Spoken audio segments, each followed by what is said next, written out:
The evening was set to be a grand one, as it had been for the last 26 years. Each year, Albert and Jessica hosted their annual dinner party, a celebration of their marriage, their family, and the life they had built together. The house was bustling with the sounds of laughter and conversation. The smell of roasted meats and freshly baked bread filled the air, mingling with the crisp scent of Jessica's favorite flowers that adorned the dining table.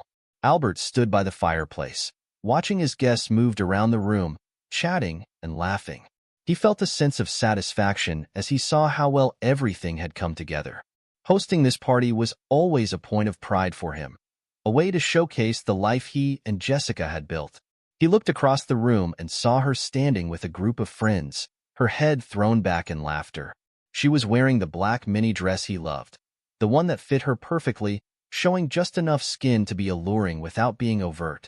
As Albert watched her, he felt a familiar pang of affection.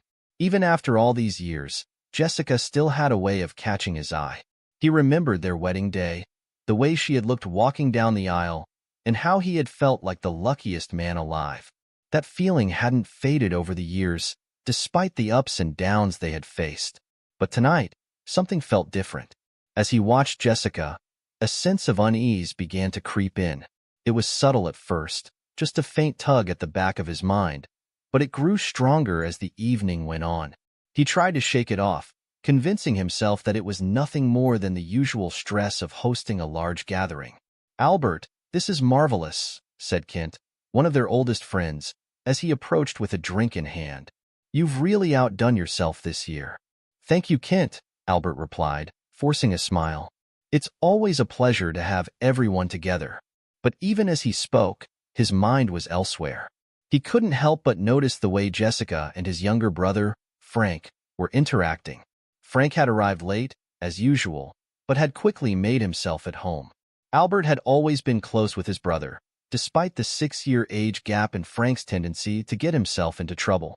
Since Frank's recent divorce, he had been more withdrawn, but tonight, he seemed almost too cheerful. Albert had been glad to see Frank smiling again, but something about his demeanor felt off. He watched as Frank moved through the room, always seeming to gravitate back towards Jessica. The two of them had always been friendly, but tonight there was a different energy between them. It wasn't anything overt, just small things, an inside joke that no one else was privy to, a shared glance that lasted a moment too long. "Excuse me for a moment," Jessica said, placing a hand on Albert's arm as she passed him. "I need to check on something in the kitchen." Albert nodded, watching as she walked away. A few minutes later, he noticed Frank slipping out of the room as well, offering a vague excuse about needing to help Jessica with something. A cold knot of anxiety formed in Albert's stomach. He tried to ignore it, telling himself that he was overreacting. But the nagging feeling wouldn't go away. The laughter and chatter of the party seemed to fade into the background as his mind raced with possibilities. He considered following them immediately but hesitated, unsure if he was ready to confront whatever he might find. Instead, he waited, his eyes flicking between the doorway and the guests who were still enjoying the evening, oblivious to his growing unease. The seconds ticked by slowly, each one feeling like an eternity. Finally, he couldn't take it anymore. He excused himself from the conversation he was pretending to participate in and headed towards the kitchen. As he walked through the house, his footsteps echoed in his ears, loud and ominous. The closer he got to the kitchen, the more his heart pounded in his chest. He paused outside the door, hearing muffled voices from within. One was Jessica's, her tone was playful, a side of her he hadn't heard in a long time. The other voice was Frank's, low and conspiratorial. Albert's breath caught in his throat. He pushed the door open slowly, not wanting to startle them, but needing to see what was happening. The scene that greeted him was like something out of a nightmare. Jessica was sitting on the edge of the kitchen counter, her legs wrapped tightly around Frank's waist. He was standing between her legs, his hands under her dress, moving with a familiarity that made Albert feel sick. Jessica's face was one he barely recognized, a mix of raw passion and lust that she had never shown him. Their faces inches apart. Jessica's expression was one of pure pleasure, her eyes half closed, her lips parted. Frank was grinning, whispering something in her ear that made her giggle softly. Albert felt as if the floor had dropped out from under him. His chest tightened, and for a moment, he couldn't breathe. His mind struggled to make sense of what he was seeing, but there was no denying it. They were having an affair, right there in his own home, during their anniversary party. "What the fuck, Jessica?" Albert whispered, his voice barely audible. The words slipped out before he could even process what he was seeing. Jessica's eyes snapped open, locking with his. For a brief moment, it was as if time had frozen. The look of pleasure on her face instantly shifted to horror as she realized they were caught. Her eyes widened, and her jaw dropped. She looked like she was trying to wake up from a bad dream, hoping that if she blinked enough, the nightmare would disappear. But the nightmare was real. Frank, sensing the change in Jessica, slowly turned his head to see what had caused it. When he saw Albert standing in the doorway, his reaction was different. There was no panic, no regret. Instead, a smirk tugged at the corner of his mouth, a smug, satisfied look that made Albert blood boil. "You stuck your fingers deep into her, didn't you?" Albert said, his voice cold and cutting through the silence like a knife. "Seems like you really got her going, huh?" The words hung in the air, heavy and damning. Jessica's face crumpled, and she quickly pushed Frank away, stumbling as she tried to fix her dress. Her hands were trembling so badly she could barely zip it up. She looked at Albert, her eyes pleading, but she couldn't find the words to explain. What was there to say? The evidence of her betrayal was right there, undeniable and raw.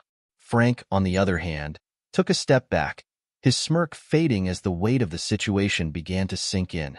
The bravado he had shown just moments before began to crack, and for the first time, he looked uncertain. Albert stood there, feeling a whirlwind of emotions he couldn't quite process. Anger, betrayal, and sadness all hit him at once. But something else settled over him as well, a cold, calculated calmness. He had always prided himself on being level-headed, on keeping his composure in difficult situations. This, however, was beyond anything he had ever faced. And yet, in that moment, he knew exactly what he had to do. "Albert, please," Jessica finally managed to choke out, stepping towards him. Her voice was desperate, but she kept glancing at Frank, as if hoping he would say something to make it all better. This isn't what it looks like." Albert's eyes narrowed, and he let out a bitter laugh. "Isn't what it looks like? Jessica, I don't think there's any other way to interpret this." Jessica flinched at the coldness in his voice, but she pressed on, her voice trembling. I didn't mean for this to happen. It just happened. It was a mistake, Albert, a horrible mistake." "A mistake?" Albert repeated, his voice rising. "A mistake is forgetting to pick up the dry cleaning, Jessica. This is a betrayal."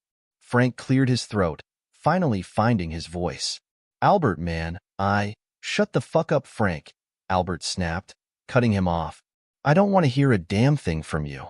Frank's mouth closed, and he took another step back, raising his hands as if in surrender. The smugness was completely gone now, replaced by a mix of fear and shame. Albert could see the wheels turning in his brother's head, trying to figure out how to get out of this mess. Jessica reached out to touch Albert's arm, but he recoiled as if she had burned him. "Don't," he said sharply. "Don't touch me, you slut." Tears welled up in Jessica's eyes, and she quickly wiped them away with the back of her hand. "Please, Albert, we can talk about this. We can work through it. I still love you. I never stopped loving you." Albert stared at her, feeling a strange disconnect between her words and the actions he had just witnessed. "You love me?" he asked, his voice thick with disbelief. "Is that what you call this? Love?" "Albert, it wasn't like that," Jessica insisted, her voice breaking. "I don't even know how it started. I was lonely, and Frank was there, and—" Albert slapped her through the face. "Stop, bitch," he said, holding up a hand. "Just stop. Don't try to justify this. There's nothing you can say that will make this right." Jessica opened her mouth to protest, but the look on Albert's face silenced her. She had never seen him like this before, so cold, so distant. It was as if the man she had known for over 2 decades was gone, replaced by someone she didn't recognize. The party outside continued, the laughter and music filtering into the kitchen like a cruel reminder of the life Albert had thought he was living. He could hear the clinking of glasses, the murmur of conversations, but it all seemed so far away, so meaningless now. The image of Jessica and Frank locked in their betrayal was burned into his mind, and no matter how hard he tried, he couldn't push it away. Jessica took a tentative step toward him, her eyes filled with tears. "Albert, please, I can explain." Albert turned to face her, his expression cold and unreadable. "Explain?" he repeated, his voice eerily calm. "What exactly is there to explain, Jessica? You and my brother, in our home, during our anniversary party?" Jessica's lip quivered, and she seemed to be searching for the right words, but nothing she could say would make a difference. Albert had given her everything, his love, his loyalty, his trust, and she had thrown it all away. And Frank, his own brother, had stabbed him in the back in the worst way imaginable. "Albert the First," Frank began, his voice faltering as he stepped forward. Albert cut him off with a sharp look, his eyes flashing with fury. "Don't," he hissed, the word laced with venom. "You don't get to speak. Not after what you've done." Frank froze, his mouth snapping shut. He had always been the reckless one, the one who couldn't hold down a relationship, who always seemed to find himself in trouble. Albert had bailed him out more times than he could count. But this was beyond forgiveness. This was personal. "You're dead to me," Albert said, his voice low and dangerous. "Both of you." The words hung in the air like a death sentence, and for a moment, neither Jessica nor Frank moved. Albert could see the shock in their eyes, the realization that there was no going back, that the damage was done and irreversible.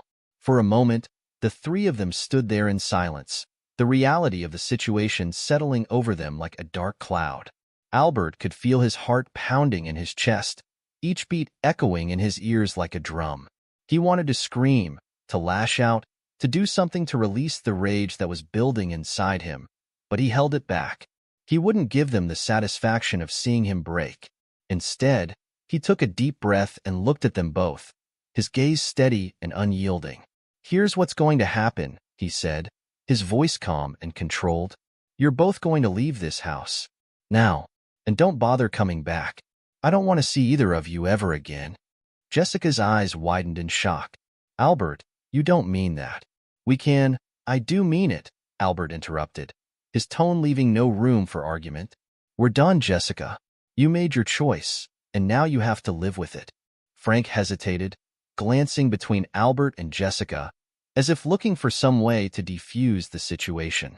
But Albert didn't give him the chance. "Get out," he said again, his voice hard as steel. "Both of you." Jessica looked like she wanted to say something more, but the look in Albert's eyes stopped her. She nodded slowly, tears streaming down her face, and turned to leave the kitchen. Frank followed, his head hung low, his steps heavy with the weight of what he had done.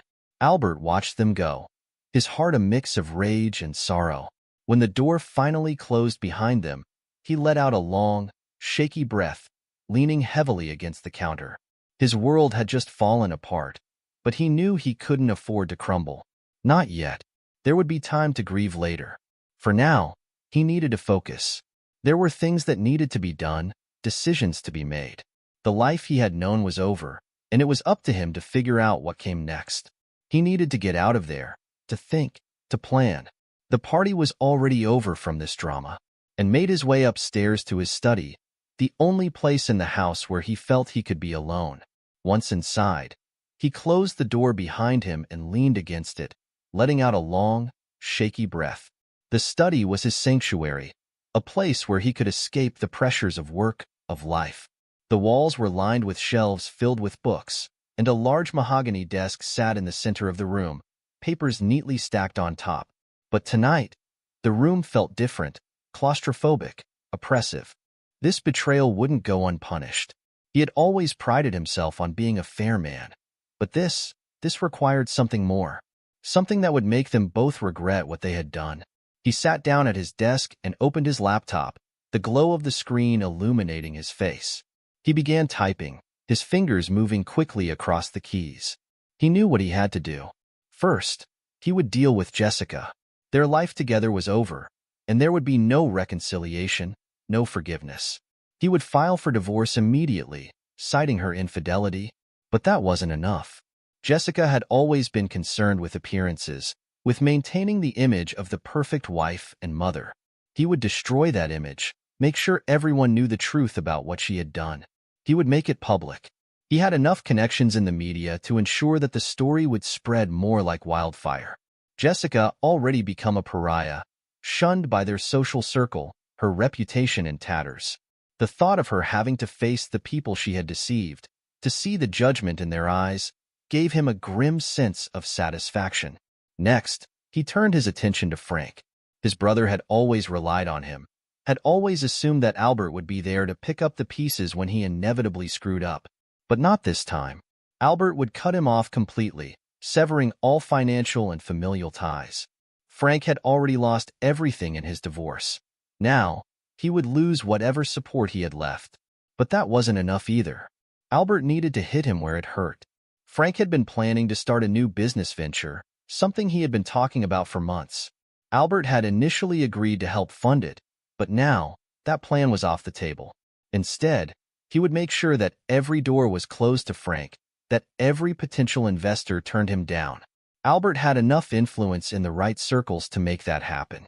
He would make sure Frank had no choice but to leave, to flee the country in search of a fresh start where no one knew his name. But no matter where he went, he would always carry the weight of his betrayal, knowing that he had lost everything because of one reckless decision. As he finalized his plans, a sense of calm settled over Albert. He had always believed in justice, in the idea that actions had consequences. Now, he would be the one to deliver those consequences, to make sure that Jessica and Frank paid the price for what they had done. He closed his laptop and sat back in his chair, staring at the ceiling. The party was still going on downstairs, but he had no desire to return to it. The life he had known was over, and now, all that was left was to ensure that those who had betrayed him suffered the consequences. Albert stood up, feeling a cold determination settle over him. There was still much to do, but he was ready. The plan was set, and there was no turning back. Jessica and Frank had made their choice, and now they would face the consequences of their actions. The days that followed were a whirlwind of decisive, unforgiving actions. Albert moved swiftly, his heart hardened by the betrayal he had witnessed. The first step was to sever ties with Jessica completely. He contacted his lawyer, a no-nonsense man who had handled the family's legal affairs for years. Within hours, the wheels were in motion for a divorce that would leave Jessica with nothing. Jessica tried to reach him, pleading for a chance to explain, to make things right. She called him, texted him, even showed up at his office, but Albert refused to see her. Each time he saw her name flash on his phone, he felt a fresh wave of disgust. He didn't want to hear her voice, didn't want to be swayed by any remnants of the love he had once felt. That love was dead, replaced by a cold, burning desire to make her pay for what she had done. The hardest part was telling their children. They don't know anything yet. This would be easy if they came to the dinner on that day. Michael and Stella had always seen their parents as the ideal couple, a beacon of stability and love in their lives. When Albert sat them down and told them the truth, the shock was palpable. Michael, 24 years old and the spitting image of his father, was the first to react. His face, usually calm and composed, twisted in disbelief.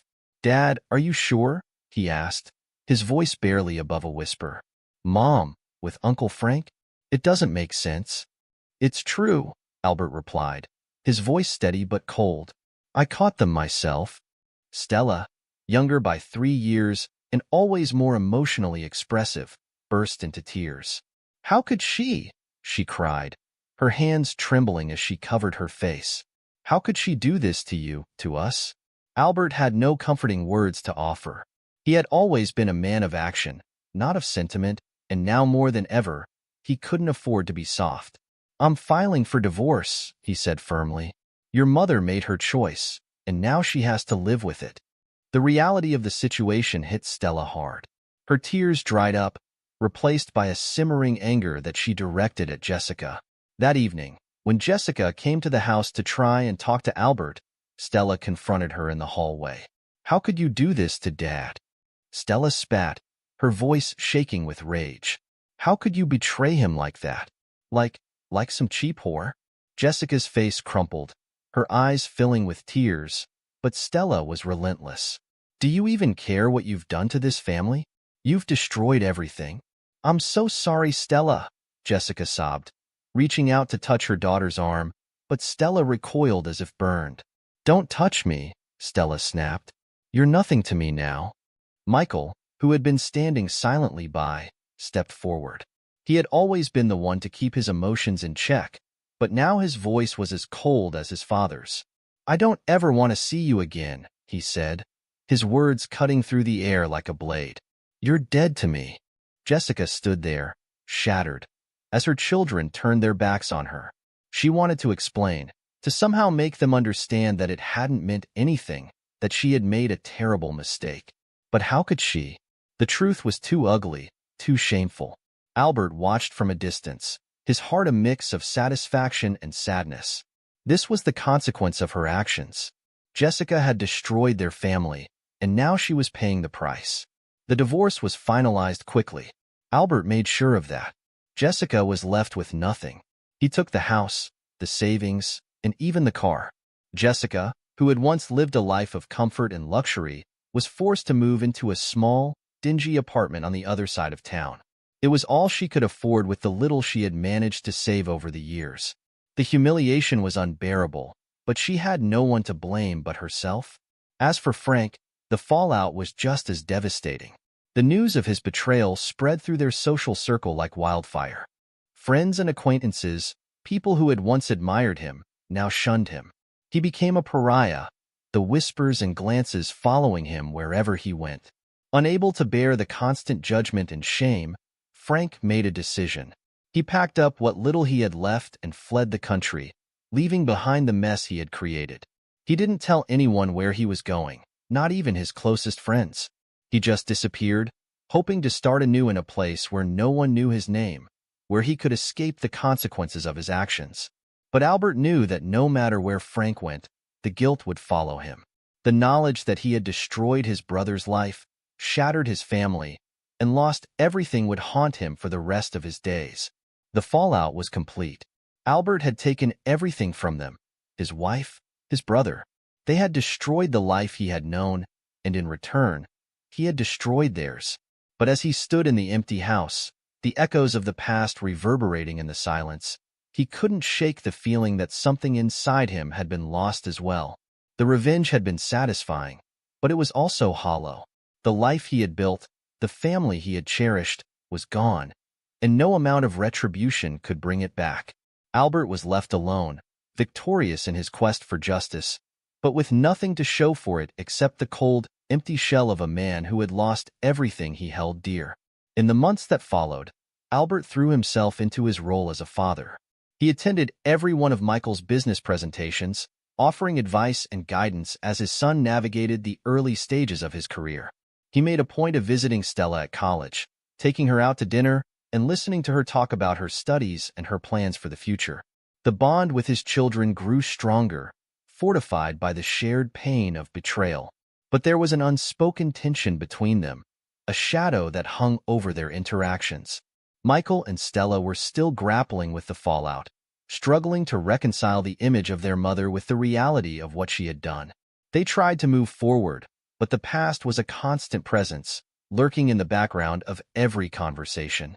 One evening, as the three of them sat around the dinner table in the now quiet house, the conversation turned to Jessica. "Have you heard from Mom?" Stella asked, her voice hesitant. Albert shook his head.